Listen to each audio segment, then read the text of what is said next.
We've got a very special opportunity here to swear Mr. Thomas. So, Hawk, if you wouldn't please rise. If you would, please raise your right hand and repeat after me. I do solemnly swear I do solemnly swear that I will support the Constitution of the United States, that I will support the Constitution of the United States, the Constitution of the State of Indiana, the Constitution of the State of Indiana, and the ordinances of the City of Union City, Indiana, and the ordinances of the City of Union City, Indiana, and that I will faithfully and that I will faithfully and impartially and impartially discharge the duties of my office discharge the duties of my office as full-time firefighter as full-time firefighter and EMT basic and EMT basic of the City of Union City, Indiana. of the City of Union City, Indiana, So help me God. so help me God.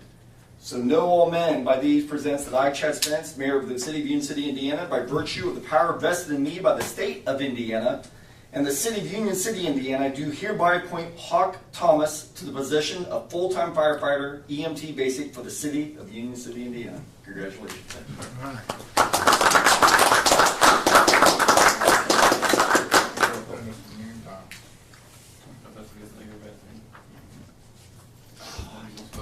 Green. Are you serious? Thank you. I felt like You gave it to me. at least this is not his copy. Goodness gracious. Anything else you need to do? That's all. All right, I'll get back and check off the on the Yeah, he's got to sign his We need a name. signature. Yeah. Oh, You get the nice copy. You've got a great name, by the way. thank you. Sign here. Here and here.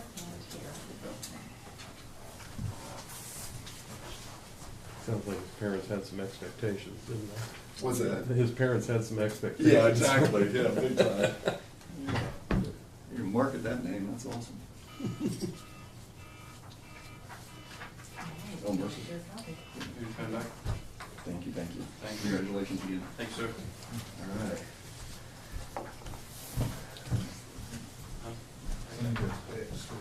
Yes, sir. And with that, we will go ahead and, everyone please rise for the pledge and remain standing for the prayer. I pledge allegiance to the flag of the United States of America and to the republic for which it stands, one nation, under God, indivisible, with liberty and justice for all. Dear Heavenly Father, thank you for this absolutely beautiful day outside, and just thank you for the opportunity to gather here. And we pray for the different entities in this community, not just our citizens, but our companies, our businesses. But we also ask for your help to remind us that our identity is not in our job. Our identity is not in our companies or where we work or where we live or even what our names are. Help us to always be mindful that our identities are in you. Help us to hold fast to the print that's on our currency. And help us to truly trust, whether it be great times or challenging times. Help us to persevere. Help us to be resilient. Help us to be a people that stands apart in this area, in this region. And to help us to be a people that's known for always remaining faithful and working hard and staying together. We pray for your guidance and wisdom in this community and for this meeting tonight, and to help us make decisions that reflect your heart for this city. In Jesus' mighty name we pray. Amen. Amen. All right, Amy, if you would, roll call. Gary Elliott. Here. Bob Leahy. Here. Jason Brewer. Here. Tim Heiss. Here. Tito Frias. Here. All right, the consent agenda. We have questions or comments? If not, I would entertain a motion. I'll move we accept the consent agenda as presented. We have a first, do we have a second? I'll second. All those in favor signify by saying aye. Aye. Consent agenda approved as presented. We have no presenters. In terms of department reports, Only couple things I have to add is what a whirlwind of a week. A couple weeks ago, starting with the celebration of the birthday, and then for the community, and then the eclipse, and which didn't disappoint. We talked about that night at the council meeting. But then turn around and the Vision Corner ribbon cutting, and then the kids with the barbecue, and cars and coffee, and just everything. It was just spectacular. So very well done. And so really appreciate everybody's efforts. Department heads, we don't have anybody at the moment. Eric, you have anything you looking to share? I want to share the meeting on Thursday that we scheduled Yes. for. Good point. It's an important piece in us being prepared, just following up on the Winchester disaster. And we had part of that here. I just want us to take those lessons learned and be a little bit more prepared as a community. And I think it's important that y'all are involved in that process. So that's Thursday night. Yeah. No, thank you so much. I'd love to have as many of you as possible and get as much input and get this started the right way. 6 o'clock. 6 o'clock. 6 o'clock over at Vision Corner, I think. Yeah, very good. No, thank you for that. Amy, anything? The only thing, the financial reports and department reports did get emailed out just today. So you probably haven't had a chance to see those yet, but It you should can be still in get the boxes. emails. Yes. Very good. Thank you. Council members, Tito, we'll start with you. Yes, had a couple questions from citizens, and one thing that to manage. One question is that the coffee cup has been spotted, and it looks really nice on South Howard Street. And so the question was, why is it there?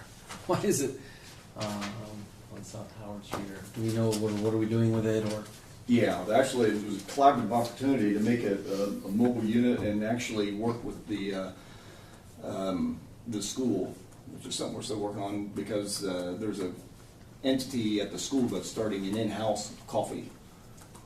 So yeah, we're pivoting, and that's what we're doing. so very good. Another question was.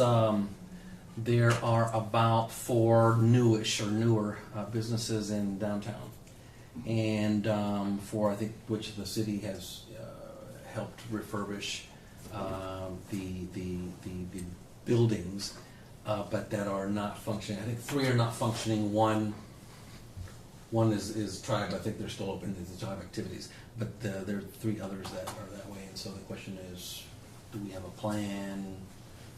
That. I know what you're referencing.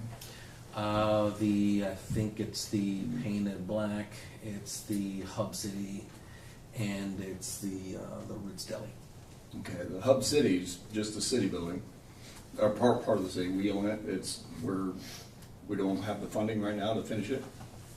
So, the deli, they are working on something where they can accept EBT, where they could start up again.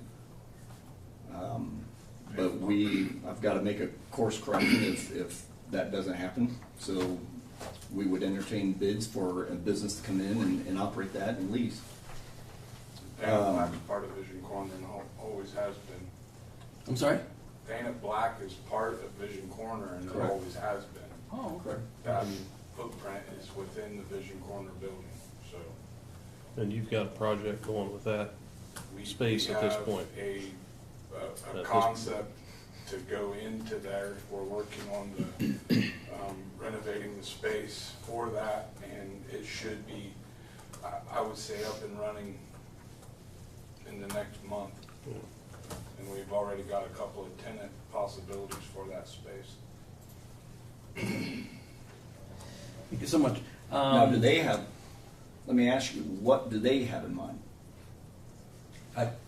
Good question. I should have thought to ask them. No, I mean, I'm just curious. I should have thought to ask them. No, it's all right. It's just, I can't stress enough, it takes all of us. And I know that sounds cheesy, but it's the truth. It's the absolute truth. So instead of pointing necessarily to a problem, help think of solutions. Yeah, I would love for somebody to say, you know what, I know such and such is empty, or I know such and such doesn't look like it's being used. Have you thought about, or what about, you know what I'm saying, bring Yes. solutions forward? Because unfortunately, the people who are asking, I appreciate their interest, but they're shortchanging themselves and they're shortchanging us if they're not bringing their ideas to the table, because we don't have all the solutions. We've proven that. We will continue to prove that till the end of time. When I say we, I mean as a human race. Thank you so much. Another issue that was floating around, like not last week but the week before, is the roads. And I explained, people complain about the roads and they're sort of how they are right now. And I was explaining that we have a program that every year we do a few roads, and that sort of rotating basis. So I just wanted to know sort of, I wanted confirmation on that. I think I got it. That's true. And That's true. what's the plan for this year so that, if we can publish it or let people know what that's about. We're going to, want to assure people that, that we're working on it. Absolutely. Do we have the latest community crossings? Do we have one that's slated? Community Crossings is in town and already moving. The ADA ramps have been done on Pearl Street, and the drive lanes from Pearl to Jackson Street will be milled and paved 4 inches. I'm kind of surprised they haven't mobilized the town today, but probably one day this week. The asphalt crew will be here to start milling. So that's Pearl. Is there a street in particular they were referencing? Because I know Division needs it. I'll say that because I go to the park a lot. But at the same time, be careful what you wish for, because I guarantee we also get complaints about speeding on Division. So when it's smoother, they're going to go faster. I'm just telling you right What now. they were saying, it's coming back to me. I didn't have a chance to look at it again for a week. But there's places in some roads where they're like a rectangle cut, and I know we filled them up with like gravel or something, and so people are saying that that's like in general over town. There's one in Division 2. Okay. They're just now manufacturing asphalt. Right. We can't get asphalt Okay. in the middle of the winter because they don't make it. Okay. So they're just now getting it. So when we have to do a road repair, when something has to be cut in, when we have to do that, and it's beyond November and before the end of April, there's no way for us to put asphalt back in those holes until they're making asphalt. Okay. So And actually, I that's think I did the explain issue. that, but it's good to hear it. Yes. And I'll add that Brad mentioned that the total patcher will be out very shortly here and working on pothole repair, various repairs, even repairs in alleys and so forth. And they'll be out in force here pretty shortly, which is this time of year. And so it'll be a combination of those cut repairs and so forth that have been waiting to get till the being in season, and then also the total patcher repairs of just the normal wear and tear.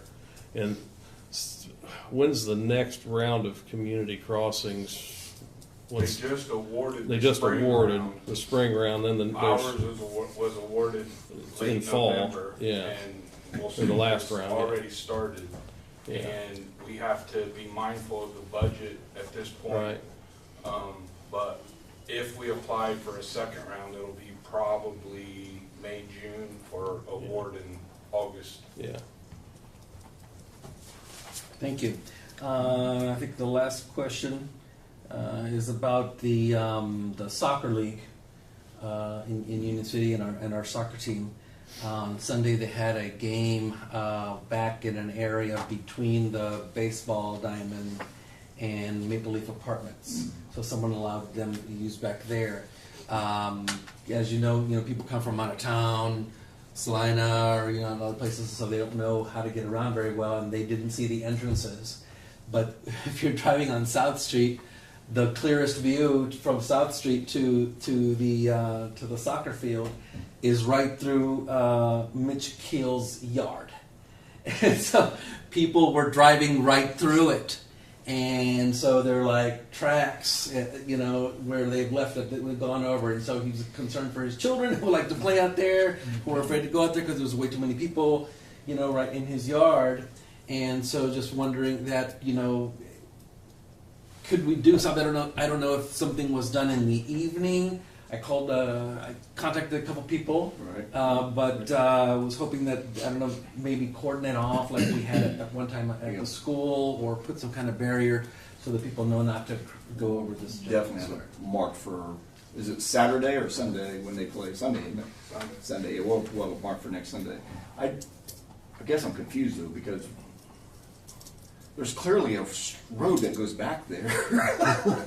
There's one that goes back sort of on That's paved. on the west side of the diamond. Right. And sort of goes With up a the big middle. arch over it. Yes.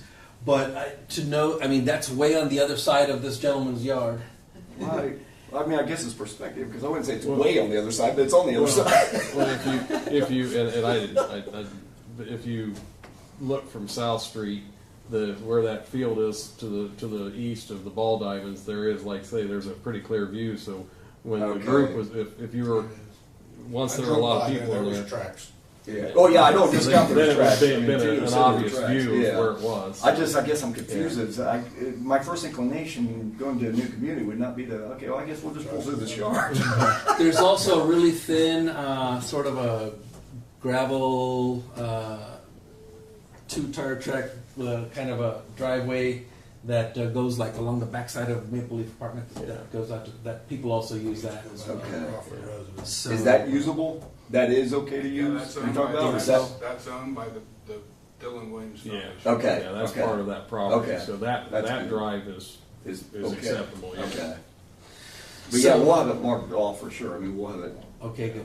And just to confirm, right, the idea that I had in my head is, okay, normally they'd be playing on the west side of Harder Yep. Park, Yep. but it's all torn up because we're putting in that drainage system. Which is we already put on. in. It's yeah. in. Now we're just waiting to seed. Now we're Yeah. to see Yeah. the grass. Yeah. Okay. Yeah. And so when that's done, which weeks or so. We talk June, hopefully. I'm hoping they'll play this spring. They'll stop sometime July 4th weekend to switch from spring soccer to fall soccer, and I hope in that transition we'll be moving them back to Harder Park. Yeah, so the The seed has a county chance was to. late getting the tile work done because of the farmers, and everything was pushed back Yeah. about 45 to 60 days. So, Yeah, which case it would have been seeded already, and they'd probably be playing out there now. So. So, and then just to wrap up, thank you for the pledging to cordon that off or mark it off. Definitely. Just wanted to do a shout out to Roberto Diaz. He organizes the Union City soccer team. And guys, we're represented like in 2 major soccer leagues. This is big money operation. And he was telling me how much they had to pay just to participate in their championships, like $1,000. And there's 2 of them. One it's I think around Lima, Ohio, or Lima, however we pronounce it, and the other one's on Dayton. So we're like Union City's represented 2 soccer leagues, 2 different soccer leagues, and so we get around and we get visitors from. Like we had from Salina and what did you say, Defiance, Ohio. We're here this past weekend, but every weekend like they have people coming. That is awesome. Yeah. And we can't lose sight of that. That's That's people great. coming into the community, which is what we want. Definitely. So, that's awesome. Good deal. Thank you. Tim? I don't have anything. We've covered some things at Board of Works, but I think Steve's going to address some of the Gotcha. wastewater stuff here. So. Okay, good deal. Jason? Nope, I don't think so. Bob? Just one thing from the waste management meeting this month. Union City did receive a $3,000 grant from Yeah. Waste Management Awesome. for the purchase, I guess, of 12 32-gallon recycled containers to be placed around town up here for the festivities and concerts and everything. Trash So- receptacles, basically. Yeah. Is what, yeah. Yeah. Yep. Made out of recycled material. That's awesome. And I think Steve said we already got the funding, yeah, Amy did that check in. yeah, I did, yes. Fantastic.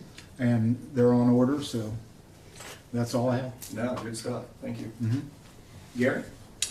The only thing I have, one thing, when Cian Bales was here last meeting, I talked to her, and then I went to an all-day training in Winchester, and so I'm like a disaster case manager for that long-term recovery thing. Fantastic. So if anybody knows anybody that did not sign up on the 211 program to get assistance, if they could reach out to myself or anybody on the committee to let us know that they need help, and then that'll take place. That is awesome. Good job. Very good. Appreciate that. Steve? Did we give the council that quote from Shopney Electric? No. No, I don't know if I can get it. But it still wasn't the Board of Works packet. What the board works? Yeah. Do you remember how much that was? I got a copy of it. Oh, you got it? Yep. Do you mind passing that to all the No, council members? it's- So, this is a quote, to basically pre-plan or pre-prepare the wastewater treatment plant for, a significant delay in restoring power in the event of a power outage. So, going back pre-pandemic, finishing the wastewater plant, winding those conversations down, about whether or not we need an emergency standby generator for the plant. We were assured by AEP that we would never need emergency standby power because we're fed from two directions on the main service line. So fast forward, and backing up just a half a step, pre-pandemic, that expenditure was going to be over $500,000 to put that standby generator at the plant. The grant funding and the project would not cover that. That was going to be a cost to the city if we chose to do that. And again, we had assurances from AEP that we would not be losing power. You know, that it's just never happened because we're fed from two directions. So fast forward, the night of the perfect storm, so AEP had hot wired the substation, so to speak, because they were replacing the main transmission lines running from substation to substation out across Base Road. So they had basically prevented the north feed from coming into the substation so that they could safely replace those transmission lines. F3 tornado comes down Base Road, takes all that out, and we have no power for 15 hours. We thought our bugs were dying in the wastewater treatment plant. The basements were flooding. Things that we were assured couldn't happen started happening. So what this estimate does is it takes our panels, our electric panels, and prepares them for, instead of a 20-hour transition to get a generator wired into our panel, it's a 20-minute process. It is very expensive. We have a lot of power coming into the wastewater treatment plant that has to be managed. It's going to require a lot of work to get this done, but I would like to move forward with getting it done to prepare for, you know, what we don't think will happen again, but anything's possible, and it's kind of our job, it's Rob's job, it's my job, it's Chad's job, it's your job to always be prepared for the unthinkable. So I know this is a lot of money, but it's a lot cheaper than buying a standby generator. We can lease an emergency generator from the K.I.S.S out of Indianapolis and have it here in place in a couple of hours. We can manage for a couple of hours, but it's when it goes 12, 14, 15, 20 hours that we can't keep the bugs alive. And if we have to start replacing the bugs and everything else in the plant, you're going to start encroaching on hundreds of thousands of dollars to start doing those things. So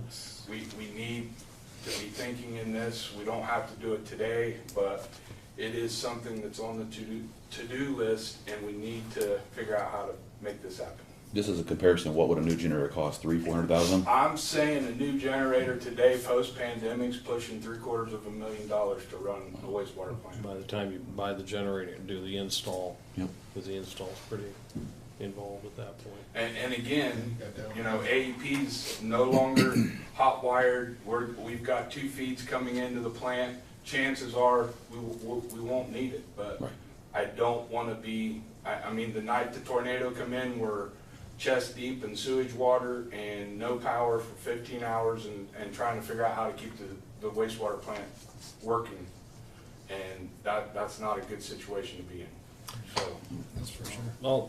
I'll add something that I didn't bring up at Board of Works today, but one of the things that, not that we're even entertaining the buying a generator, but you put that generator in, and Eric, you probably don't necessarily track hard line what your costs are, but you have costs on the generator at the fire department in terms of maintenance and run. Maintenance fee, You've I got don't know what it is, but. You've got fees, you've got expense, you've got fuel expense because you have to cycle that periodically. I can't remember It what's starts once a week Yeah. on Tuesdays So, and runs yeah. for 10 or 15 minutes. And so, especially with a generator this large, we'd have several $1,000s a year just in maintaining that to keep it up. And then it has an obsolescence date also too, and you may never use it. Right.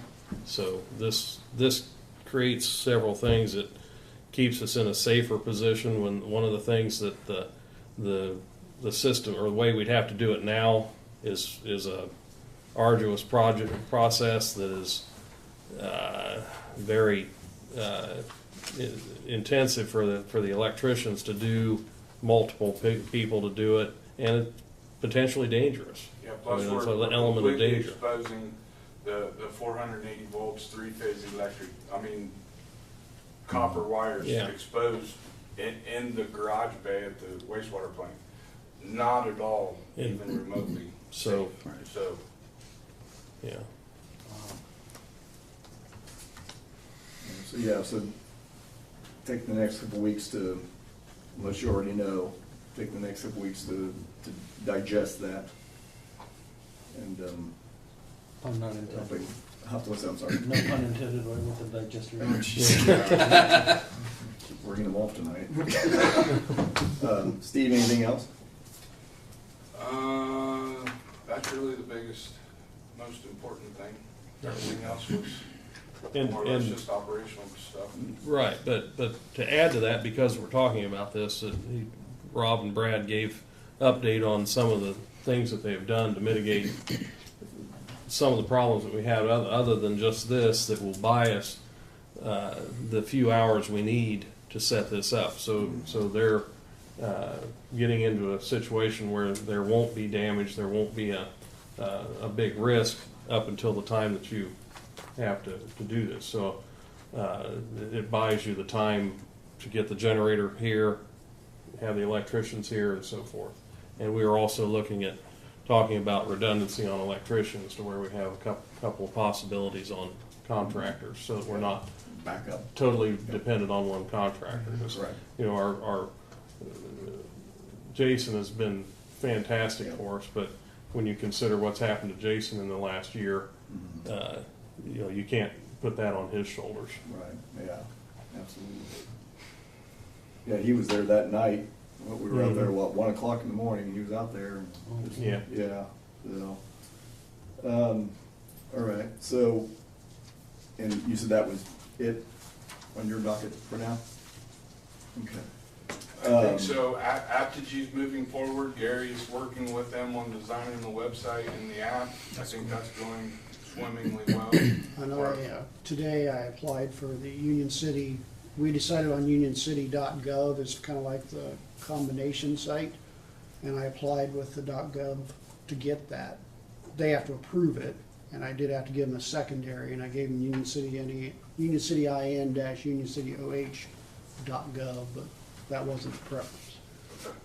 So, We're probably looking at merging emails with all the elected officials to the .gov email address. They're using personal emails on the high side. That all needs to be cleaned up for continuity of business and public records requests and all that. So we'll probably do all of that under the one umbrella. So there may be some minor changes with what we're doing, but it'll be done collaboratively and merging everything together. So that's all moving forward. Do have one other thing. So the community-wide cleanup Union City, Ohio's council would like to partner with us on that. We usually do it the weekend after Memorial Day, after the citywide garage sales, so when everybody is putting all their crap away that didn't sell, they can just throw it in the dumpsters.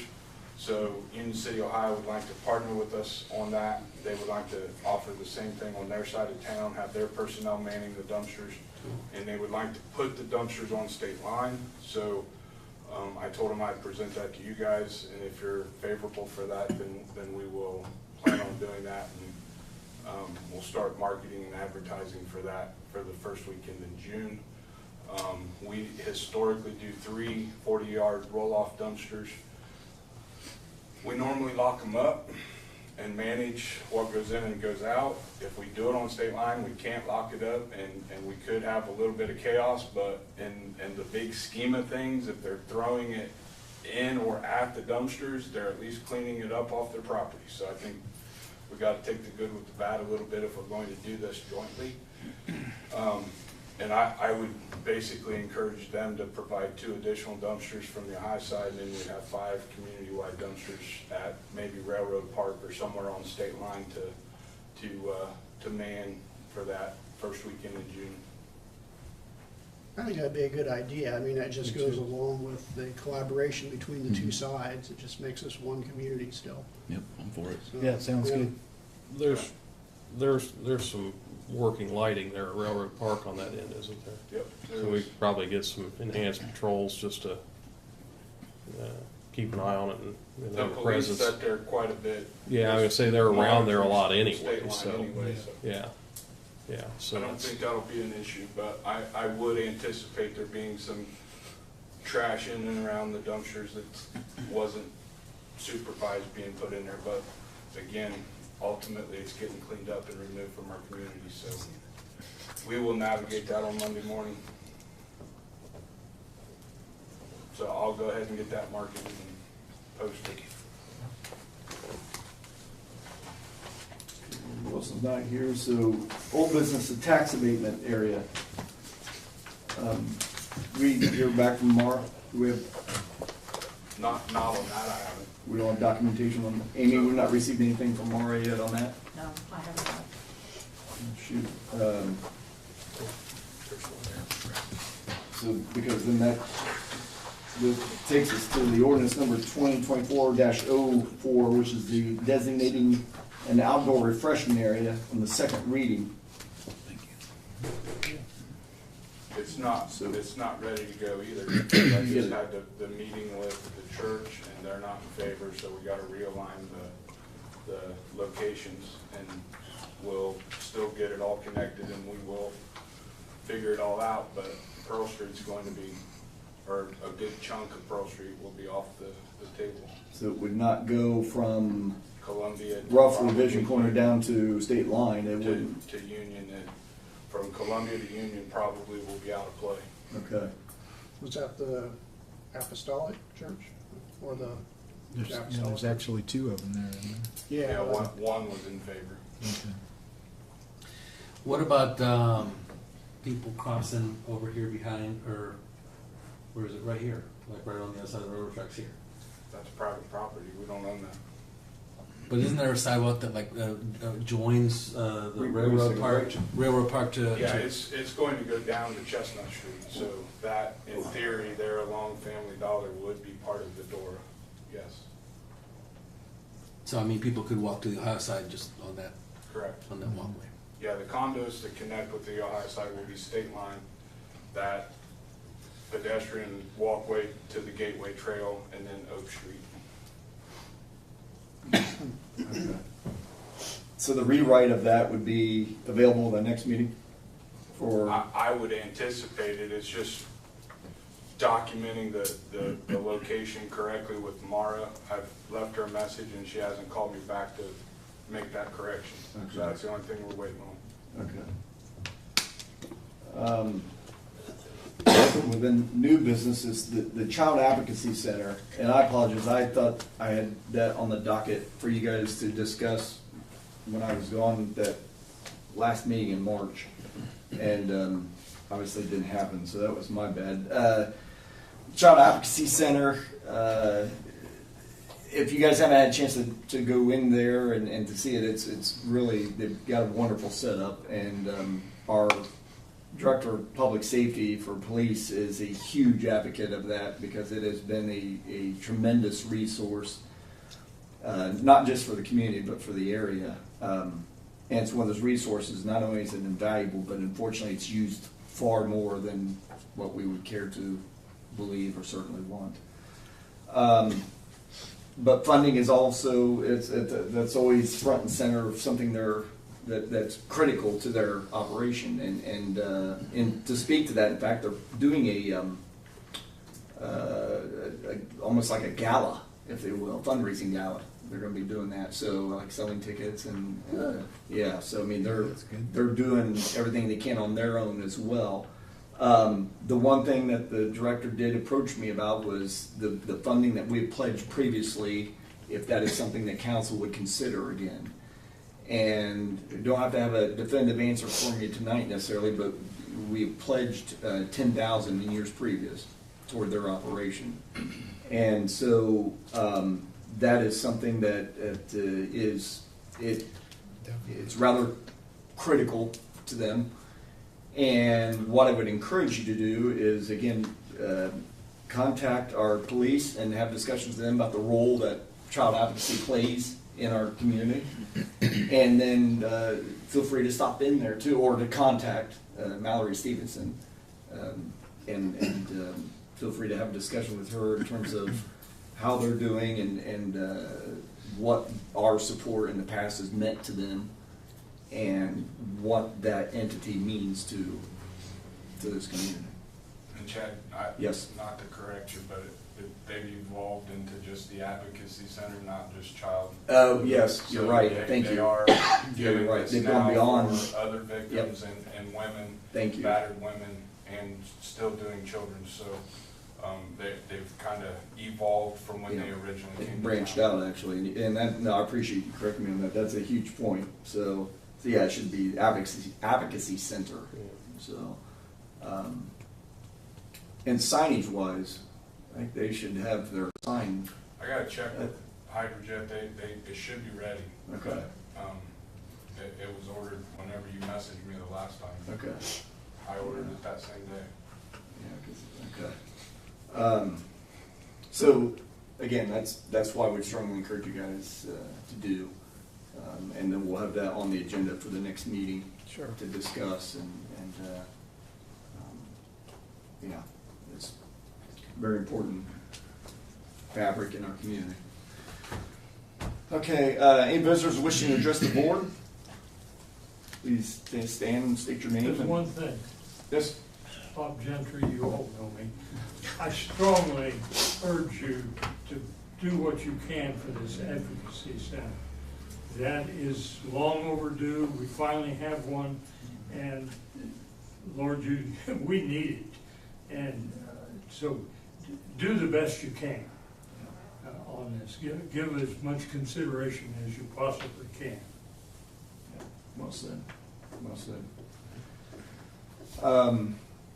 The day of the next council meeting will be Monday, May 13th, 2024, obviously, 6 p.m. Then the next public works meeting will also be Monday, May 13th. That will be at 9:30 a.m. I would hereby entertain a motion for adjournment. So moved. Do we have a first? Do we have a second? I'll second. All those in favor signify by saying aye. Aye. Meeting adjourned.